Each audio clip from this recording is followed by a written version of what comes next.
আচ্ছা ভাই, তাহলে কেউ কি এখানে আগে ক্যামব্রিজ থেকে কোনো টেস্ট দেন নাই, বা লিসনিং সম্পর্কে আইডিয়া আছে কিনা? মানে আমি জাস্ট বুঝতে চাচ্ছি যে আপনাদের একটা বেসিক আইডিয়া আছে কিনা, নাকি একদম জিরো থেকে শুরু করবো, যে লিসনিং এর চারটা পার্ট সবগুলো নিয়ে কথা বলবো। জিরো থেকে শুরু করেন স্যার। আচ্ছা ঠিক আছে। আচ্ছা তাহলে আমি জাস্ট এমনি বেসিক কিছু কথাবার্তা বলি প্রথমে লিসনিং নিয়ে। আপনার আইএলটিএস লিসনিং এ টোটাল চারটা পোর্শন থাকে। আমার স্ক্রিন শেয়ার হয় নাই, সরি। আইএলটিএস লিসনিং এ টোটাল পোর্শন থাকে আপনার চারটা: সেকশন 1, সেকশন 2, সেকশন 3 আর সেকশন 4। সেকশন 1-এ আপনি 100% শিওর থাকেন, যদি আপনার কপাল খুব বেশি খারাপ না হয়, কখনোই গ্যাপের বাইরে কোনো কিছু পাবেন না। আর এই গ্যাপগুলা খুবই সহজ। খুবই সহজ মানে 10টার মধ্যে যদি আপনি একটা ভুল করেন, মানে আপনি নিজের পকেট থেকে 1 টাকা ফালায় দিয়েছেন, এত সহজ। এখানে আপনি 1 মার্ক কম পাওয়া মানে আপনি ইচ্ছা করে 1 মার্ক ফালায় দিয়ে আসছেন পানিতে। সো সেকশন 1 হচ্ছে সব থেকে ইজিয়েস্ট পার্ট আইএলটিএস লিসনিং এর।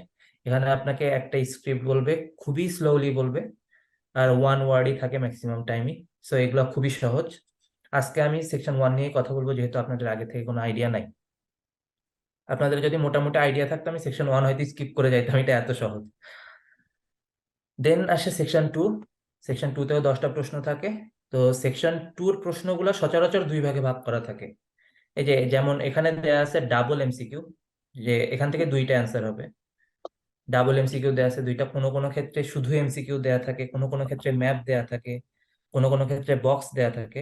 এরকম ভাগ করা থাকে, বাট 2টা পোর্শন থাকে। এখানে যেমন পুরাটাই ফিলিং দ্য ব্ল্যাঙ্কস ছিল, এখানে এরকম শুধু একটা প্রশ্ন থাকে না। যেমন এখানে দেখেন 4টা ডাবল এমসিকিউ, পরে এখানে 6টা হচ্ছে বক্স। এই যে এরকম ভাগ করা থাকে সেকশন 2টা। তো সেকশন 2 এর যদি হার্ডনেস লেভেল বলি, এইটা সেকশন 1-এর থেকে একটু কঠিন, but not that much hard. এত কঠিন না, সহজ বলা যায়। আমি পার্সোনালি বলি একটা পোর্শনই কঠিন লিসনিং এ, সেটা হচ্ছে সেকশন 3। যে সেকশন 3-তে মোর দ্যান 5টা ঠিক করতে পারবে, তার লিসনিং এর স্কোর 7-এর উপরে আসবেই ইনশাল্লাহ। কারণ সেকশন 3 হচ্ছে সব থেকে কঠিন পার্ট। এখানে আপনার এমসিকিউ গুলা খুবই বড় বড় থাকে, এই যে দেখতেছেন কত বড় বড় এমসিকিউ। তো সেকশন 3-তে যে ভালো করবে তার মোটামুটি ধরে নিতে হবে তার আইএলটিএস লিসনিং সেকশনে অ্যাটলিস্ট 7 থাকবে ইনশাল্লাহ। সেকশন 3-তে মোটামুটি এমসিকিউই থাকে ম্যাক্সিমাম টাইম, আর এছাড়া এরকম বক্স থাকে। সেকশন 3-তে কখনো আমি ম্যাপ দেখি নাই এখন পর্যন্ত। ম্যাপ শুধুমাত্র সেকশন 2-তে থাকে। আর হচ্ছে আছে সেকশন 4। এখন যদি আমি সিকুয়েন্সিয়ালি চিন্তা করি, তাহলে সেকশন 4 সব থেকে হার্ড হওয়ার কথা। অ্যান্ড অনেকের কাছে মনে হয় সেকশন 4 সব থেকে হার্ড, বাট আমি বলবো সেকশন 4 হচ্ছে সব থেকে ইজি। আমি একটা ক্লাস নিয়েছিলাম আগে একটা, ওই ক্লাসে যদি কেউ অ্যাটেন্ড করে থাকেন বা, তাহলে আমি ওখানে দেখাইছিলাম যে সেকশন 4 কতটা ইজি হইতে পারে। সেকশন 4 কিন্তু খুবই ইজি। সেকশন আমি সবসময় যে প্ল্যানে আগাই, আমার প্ল্যান থাকে, আমি আমার স্টুডেন্টদেরও সবসময় বলছি যে সেকশন 1 আর সেকশন 4-এ যে 20টা আছে, এই 20টার মধ্যে আমাকে অ্যাটলিস্ট 17 থেকে 18টা ঠিক করতে হবে। আমি যদি এখান থেকে এরকম মানে যেগুলো সহজ, সেগুলো থেকে যদি আমি স্কোর করে আসতে পারি, আমি সেকশন 2-তে যদি তারপরে মোটামুটি 7টাও ঠিক করতে পারি, ওখানে ধরলাম 17, 17 আর 7 23, 24, আর এখানে 6 30, আমার অলরেডি 7 উঠে বসে আছে। তো আমার মেইন টার্গেটই থাকবে আমার সেকশন 1 আর সেকশন 4 ভালো করা। ওকে, তো সেকশন 1 দিয়ে শুরু করি, যেহেতু আপনাদের আইডিয়া, বেসিক আইডিয়া কম আছে। আর কোয়েশ্চেন বা এক্সামের প্যাটার্নটা কেমন হবে সেটা আমি আপনাদেরকে বলি। আইএলটিএস এক্সাম নিয়ে আমি আগেও হয়তো একদিন কথা বলছি, বাট আমি জানি না আপনাদের আইডিয়া আছে কিনা। সবার আগের প্রথম পরীক্ষাটাই হবে হচ্ছে লিসনিং। আপনি প্রথমে যাবেন, আপনাকে 1.5 ঘন্টা বসায় রাখবে, প্রায় 1 ঘন্টা 1.5 ঘন্টার মতো বসায় রাখার পরে দেন আপনাকে প্রশ্নপত্র দিবে, দিয়ে ইয়ারফোন দিবে কানে দেওয়ার জন্য, দিয়ে বলবে যে সাউন্ড ঠিক আছে কিনা চেক করেন। দেন আপনার লিসনিং স্ক্রিপ্ট চালু করবে। তো একটা সার্টেন পোর্শন আসার পরে দেন বলবে turn on your question paper. Otherwise আপনার কোয়েশ্চেন পেপার উল্টা করে রাখা থাকবে। দেন ওই সার্টেন পয়েন্টে আসার পরে বলবে যে আপনি এখন আপনার প্রশ্নপত্র দেখেন। তারপরে আপনি প্রশ্নপত্র দেখতে পারবেন।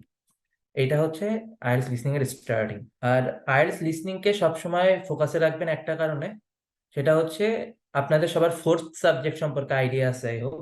আইএলটিএস লিসনিংটা হচ্ছে সেই ফোর্থ সাবজেক্ট। আপনি বাকি 3টাতে 6 করে পান, লিসনিং এ 7 পাওয়া 8 পাওয়া সব থেকে সহজ। লিসনিং এ স্কোর ওঠানো সব থেকে সহজ যতগুলো মডিউল আছে।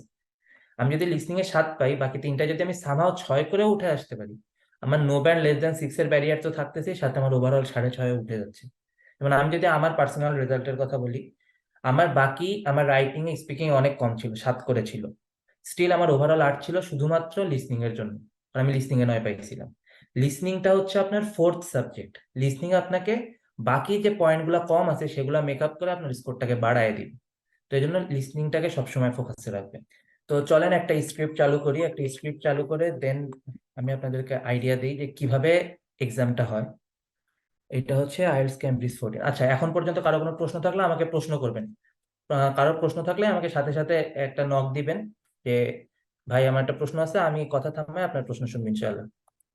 Test 1. এই যে এখন বলো না টেস্ট 1। আপনার এক্সাম যখন মানে আপনি যখন মেইন এক্সাম দিবেন, আপনার কথা বলা শুরুই হবে স্ক্রিপ্টের এই টেস্ট 1 থেকে। You will hear a number of different recordings, and you will have to answer questions on what you hear. There will be time for you to read the instructions and questions, and you will have a chance to check your work. All the recordings will be played once only. The test is in 4 parts. At the end of the test, you will be given 10 minutes to transfer your answers to an answer sheet. Now turn to part 1. এই যে কথাটা বললো, নাও turn to part 1, এই কথার আগ পর্যন্ত আপনাকে answer script question দেখতেই দিবে না, আপনার পেজ এখন উল্টা করে রাখা থাকবে। এই কথাটা যখন বলবে দেন আপনাকে বলবে যে টার্ন অন ইউর কোয়েশ্চেন, তারপরে আপনি আপনার কোয়েশ্চেন পেপার খুলতে পারবেন। এই জিনিসটা কিন্তু যেমন আমি এই কথাটা সবসময় কেন বলি, আমি যখনই ক্লাস নেওয়া শুরু করি তখন আমি এই জিনিসটা আগে একটু ক্লিয়ার করে নিই। কারণ আমি নিজে যখন বাসায় প্র্যাকটিস করে গেছি, এই যে এতক্ষণ যে কথাগুলা বললো, আমি নিজে কিন্তু এই সময়ের মধ্যে জিনিসগুলা দেখতে থাকতাম। তো আপনি কিন্তু আগায় গেলেন, আপনার কিন্তু এইভাবে প্র্যাকটিসটা হচ্ছে না। আপনার প্র্যাকটিসটা করতে হবে মেইন এক্সামের বেসিসে, যে এক্সামে কোন টাইম থেকে আপনাকে প্রশ্নটা দেখার জন্য অ্যালাউ করবে। তাহলে আপনি কি হবে, আপনি এক্সামে গেলেই জিনিসটাকে ক্যাচ করতে পারবেন সাথে সাথে। যেমন আমি নিজে পার্সোনালি কিভাবে প্রিপারেশন নিয়েছিলাম, আমার যখনই পেজ উল্টানোর কথা আসতো আমি কখনোই পার্ট 1 দেখতে চাইতাম না, আমি ডিরেক্ট চলে যাইতাম পার্ট 2 দেখতে। কারণ আমি জানি পার্ট 1 এর জন্য আমাকে যতটুকু টাইম দিবে আমি পার্ট 1 দেখে কভার করে ফেলতে পারবো, বাট পার্ট 2 আমার পড়তে সময় লাগতে পারে। মানে আমি সবসময় এক স্টেপ আগায় থাকতাম। আমার যখন পার্ট 1 দেখার সময় দিত আমি পার্ট 2 দেখতাম, যদি আমি এক্সট্রা কোথাও টাইম পাইতাম। তো অন্য জায়গায় মনে করেন আমি অন্য কোথাও একটা এক্সট্রা টাইম পাইছি, আমি পার্ট 2 না দেখে আমি পার্ট 3 তে চলে যাব, যদি আমার পার্ট 2 আগে থেকে একটুখানি দেখা হয়ে থাকে। কারণ জিনিসটা কেমন, আইএলটিএস লিসেনিং এ প্রত্যেকটা সেকেন্ডই খুবই ইম্পর্টেন্ট। আপনি এক সেকেন্ডে যদি একটা ওয়ার্ডও বুঝতে পারেন যে এই ওয়ার্ডটা মানে এইটা বুঝাইছে, আপনি যদি সেই ওয়ার্ডটা কোনোভাবে কানের মধ্যে শুনতে পান যে এই ওয়ার্ডটা মাত্রই বলছে, আপনি ওই অ্যান্সার পাবেন 100% গ্যারান্টিড, যদি আপনি বানান ভুল না করেন। এই জন্য আইএলটিএস লিসনিং এ আপনার টাইম ম্যানেজমেন্টটা, যে আপনি কোন টাইমটা কোথায় লাগাবেন, এই টাইমটা আমি এখানে ইনভেস্ট করবো, ওই টাইমটা আমি এখানে ইনভেস্ট করবো, হোক সেটা 1 সেকেন্ড 2 সেকেন্ড 5 সেকেন্ড, এটা খুবই ইম্পর্টেন্ট। তো এই জন্য প্র্যাকটিস যখন শুরু করবেন, নাও টার্ন টু পার্ট 1, যখন এই কথাটা বলবে তারপর থেকে আপনি আপনার প্রশ্ন আছে যা আছে দেখা শুরু করবেন, তার আগে দেখবেন না। তাহলে আপনার প্র্যাকটিসটা এক্সাম বেসিসেই হবে। আই হোপ বুঝতে পারছেন কোন পয়েন্টে এসে আপনারা শুরু করবেন। ক্লিয়ার এ পর্যন্ত? Hello? Yes, sir. Clear, sir. ওকে। আর একটু রেসপন্স করবেন, তাহলে আমার আর কি আমি একটু বেশি বুঝছেন কিনা এই জিনিস নিয়ে খুব কনসার্ন থাকি। তো এই জন্য না বুঝলে আমাকে সাথে সাথে বলবেন দয়া করে। আমি আশা করব, আমি আশা করি চেষ্টা করব যে Yeah, যতটুকু সলভ করে দেওয়া যায়। ওকে দেন তাহলে শুরু করি। এবার হচ্ছে yeah. আমি প্রশ্ন দেখা শুরু করব। Part 1.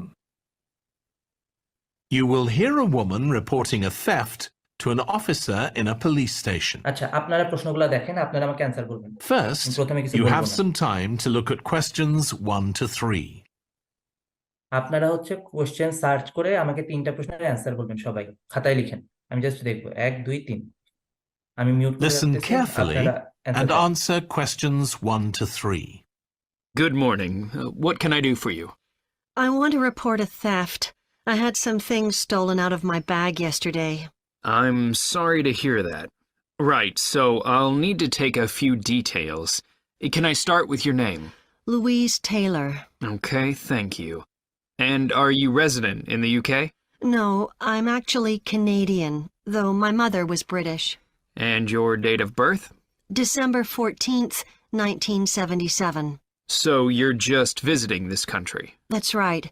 I come over most summers on business. I'm an interior designer, and I come over to buy old furniture. Antiques, you know? There are some really lovely things around here, but you need to get out to the small towns. I've had a really good trip this year, until this happened. Okay. So you've been here quite a while? Yes, I'm here for 2 months. I go back next week. So may I ask where you're staying now? Well, at present, I've got a place at Park Apartments. That's on King Street. I was staying at the Riverside Apartments on the same street, but the apartment there was only available for 6 weeks, so I had to find another one. Okay. And the apartment number? 15. Right. Answer বলেন আমাকে, Before you যারা hear যারা the solve করছেন। কি হবে answer? প্রথমটার answer কি হবে? কেউ কি বুঝছেন? প্রথমটা অ্যান্সার ক্যানাডিয়ান, সেকেন্ডটা? Furniture, buy old furniture. হ্যাঁ, আর থার্ডটা? থার্ড King হচ্ছে কিং স্ট্রিট। এই যে থার্ডটাই কিন্তু ট্রিকি ছিল সবসময়। ও, যেমন tricky। দেখেন, তার থার্ড অ্যান্সার ছিল হচ্ছে পার্ক অ্যাপার্টমেন্ট। এটা ট্রিকি ছিল বললাম কারণ হচ্ছে প্রথমে পার্ক অ্যাপার্টমেন্টের কথা বলছে, দেন বলছে যে আমি কিং স্ট্রিটে থাকতাম, বাট ওইটা 6 সপ্তাহের জন্য ছিল, এই জন্য আমাকে এখন পার্ক অ্যাপার্টমেন্টে নতুন অ্যাপার্টমেন্ট নেওয়া লাগছে, এরকম একটা কথা বলছে। সবসময় পার্ট ওয়ানে যেটা ফোকাস করবেন, কখনোই যেগুলা নাই, যেমন এগুলাতে গ্যাপ নেই, আপনি এগুলো এখন দেখতে যাবেন না। আপনাকে যখন টাইম অ্যালাউ করা হবে, আপনি তখন যেগুলা গ্যাপ আছে, যেমন nationality Canadian, reason to visit, দেখেন গ্যাপের আগে একটা ওয়ার্ড আছে অ্যান্টিক। এখন আমি যদি এই ওয়ার্ডটা ক্যাচ করতে পারি, বা এই ওয়ার্ডের কোনো সিনোনিম যদি আমি মাথার মধ্যে ক্যাচ করতে পারি যে এই ওয়ার্ডের সিনোনিম মাত্র বলছে বা এই ওয়ার্ডটা বলছে, আমি কিন্তু বুঝে যাব যে ওই ওয়ার্ডের আগে অথবা পরে আমার অ্যান্সার আসবেই। এই জন্য সবসময় মাথার মধ্যে যেটা রাখবেন সেটা হচ্ছে গ্যাপের আগে বা পরের ওয়ার্ডগুলো সম্পর্কে খুব ভালো আইডিয়া রাখা, ইভেন তার সিনোনিম গুলা সম্পর্কে, যে আপনি এইটার এরকম একটা সিনোনিম জানেন বা এই ওয়ার্ডটার অর্থ আপনি বুঝেন, তাহলে আপনার জন্য খোঁজা সহজ হবে। আর থার্ড যেটা ফোকাস করবেন, যেমন দেখেন আমি যদি এটা পড়তাম কারেন্ট অ্যাড্রেস, কারেন্ট অ্যাড্রেস মানে আমি বর্তমানে কোথায় আছি। তো কারেন্ট অ্যাড্রেস কিন্তু বলছে যে রাইট নাও আমি park apartment, but I was in King Street. এখন দেখেন যে কিং স্ট্রিট বলছেন, এখানে কিন্তু বলছে one word only. So King Street 2 words, King Streets এর অ্যাপার্টমেন্ট হয় না, তো এটা কিন্তু একটাই ওয়ার্ড হবে। যদি আপনি ধরলাম, আপনি ধরে নিলেন যে কিং অ্যাপার্টমেন্টস হচ্ছে আপনার অ্যান্সার, বাট সেখানে কিন্তু একটা ওয়ার্ডই থাকবে, একটা নাউন হবে, Kings apartments, not King Streets apartment. এই জিনিসগুলো কিন্তু মাথায় রাখতে হবে। আই হোপ ক্লিয়ার করতে পারছি। যেমন আপনি যদি এটা সলভ করতে যান, মনে করেন তার পরের গুলো, এখন আপনাকে আবার টাইম অ্যালাউ করা হবে 4 থেকে 10 নাম্বার সলভ করার জন্য। আপনি কোনগুলো ফোকাস করবেন? Item stolen, wallet containing approximately, এখানে দেখেন একটা নাম্বার আসবে, তো আপনি এই নাম্বারটা ফোকাস করবেন। আর সামথিং, কিছু একটা হারাইছে সেটা ফোকাস করবেন। নাম্বার একটা, এখানে যেমন একটা নাম্বার আসবে, এখানে কোনো কিছু একটা হারাইছে, কোনো একটা বস্তুর নাম আসবে, আর সামথিং, এ কিছু একটা। ডেট অফ থেফট, ডেট কবে, ডেটটা বলবে। তারপরে লোকেশন, আউটসাইড এট 4 PM, আউটসাইড দা, এখানে কোন একটা জায়গার নাম বলবে, লোকেশন যেহেতু। আউটসাইড দা মল হইতে পারে, আউটসাইড দা মার্কেট হইতে পারে, আউটসাইড দা বিল্ডিং হইতে পারে, আউটসাইড দি অ্যাপার্টমেন্ট হইতে পারে, কোন একটা জায়গার নাম বলবে। ফিল ইন দা ব্ল্যাঙ্কস এ সবসময় একটা প্রেডিকশন করে থাকবেন যে এখানে কি হইতে পারে। সাম বয়েজ আস্কড দা সামথিং, আস্কড দা কিছু একটা, কিছু একটা। লিসনিং এ সবসময় কিছু একটা কি হইতে পারে সেটা চিন্তা করতে থাকবে, এখানে কিছু একটা কি হইতে পারে। He was about 12, slim build with, কোন একটা টাইপ অফ হেয়ার, হইতে পারে বল্ড হেয়ার, মাথায় চুল নাই, হইতে পারে ব্লন্ড হেয়ার, সাদা কালারের চুল, হইতে পারে ব্ল্যাক হেয়ার, কালো কালারের চুল, এখানে একটা কোন একটা টাইপ অফ হেয়ার, হইতে পারে কোকড়ানো চুলের ইংলিশ আমি জানি না, হইতে পারে কোকড়ানো চুল, সো কোনো একটা টাইপ অফ হেয়ার হবে। প্রাইম রেফারেন্স নাম্বার, এখানে একটা নাম্বার বলবে।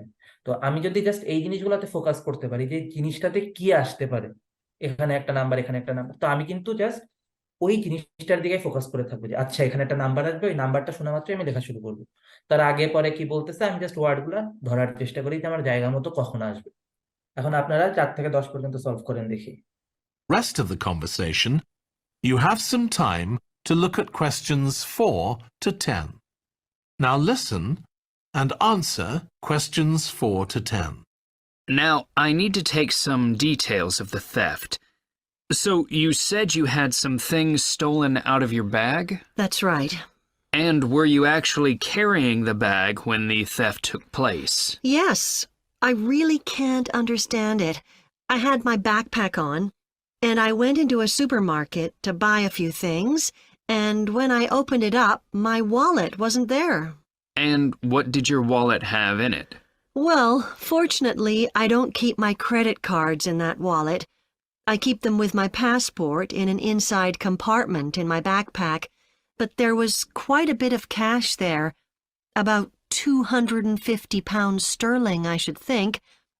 I withdrew £300 from my account yesterday, but I did a bit of shopping, so I must have already spent about £50 of that. Okay.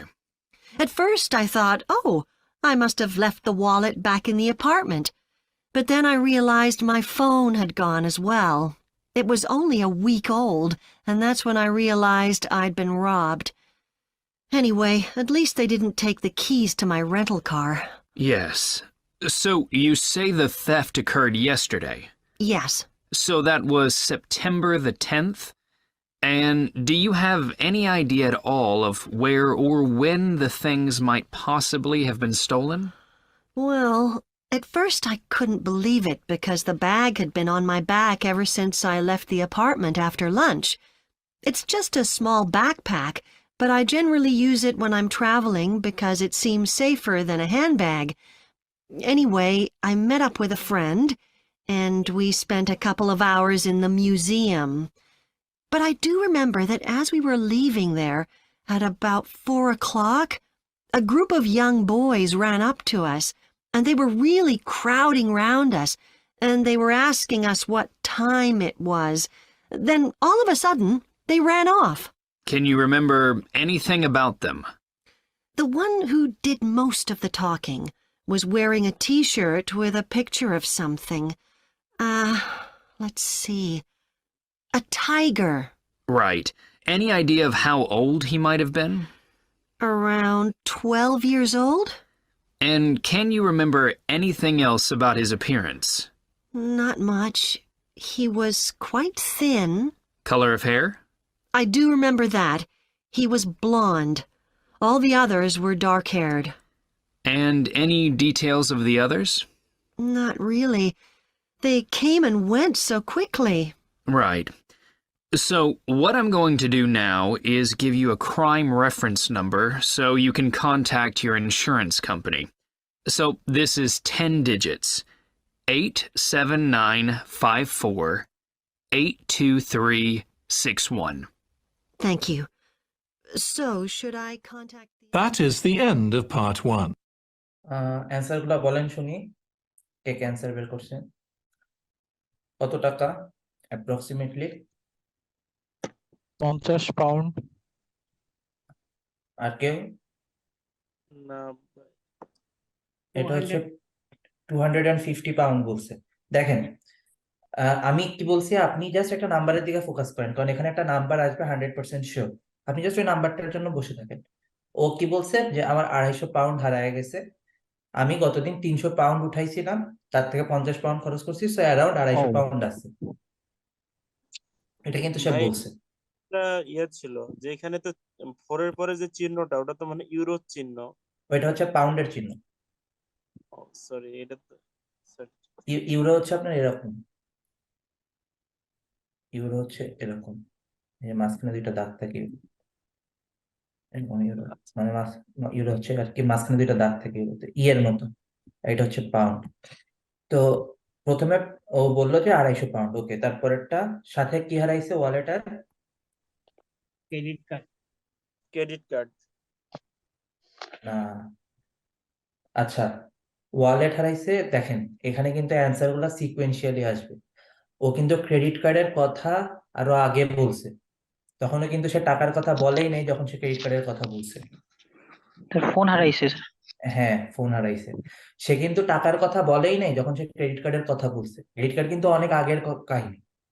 তো এই জিনিসটা কিন্তু মাথায় রাখতে হবে যে একটা অ্যান্সার কখনো আগে পরে হইতে পারে না। আপনার এখন যদি একটা অ্যান্সার বলি, তার পরের অ্যান্সার অবশ্যই আমি তার পরেই বলবো, তার আগে কখনোই বলবো না। এটা গেল। ডেট অফ থেফট, কবে চুরি হয়েছিল? সেপ্টেম্বর 10। হ্যাঁ, সেপ্টেম্বর 10। এটা কিভাবে লিখবেন বলেন তো? এটা কিন্তু অ্যান্সার এভাবে লিখবেন, SEFT 10 অথবা 10 ACFT, বা সেপ্টেম্বর। সেপ্টেম্বর পুরোটাই লিখবেন, September 10। Okay. Then location outside the, কিসের বাইরে চুরি হয়েছিল? মিউজিয়াম। হ্যাঁ, মিউজিয়াম। তারপর আস্কড দ্য, কি আস্ক করছিল বাচ্চারা? টাইম। হ্যাঁ, time. He was about 12, slim build with Blonde. color of hair, blonde hair. Blonde Blonde বানান hair. বলেন তো, ব্লন্ড বানানটা বলেন। BLOND। আর কেউ? BLND। আপনার বানান খুব কাছাকাছি ছিল, একটা ওয়ার্ড আপনি মিস করে গেছেন। ই। হ্যাঁ, ই। লাস্টে কিন্তু একটা ই হবে। BLONDE, blonde. Then crime reference number. So দেখেন, পার্ট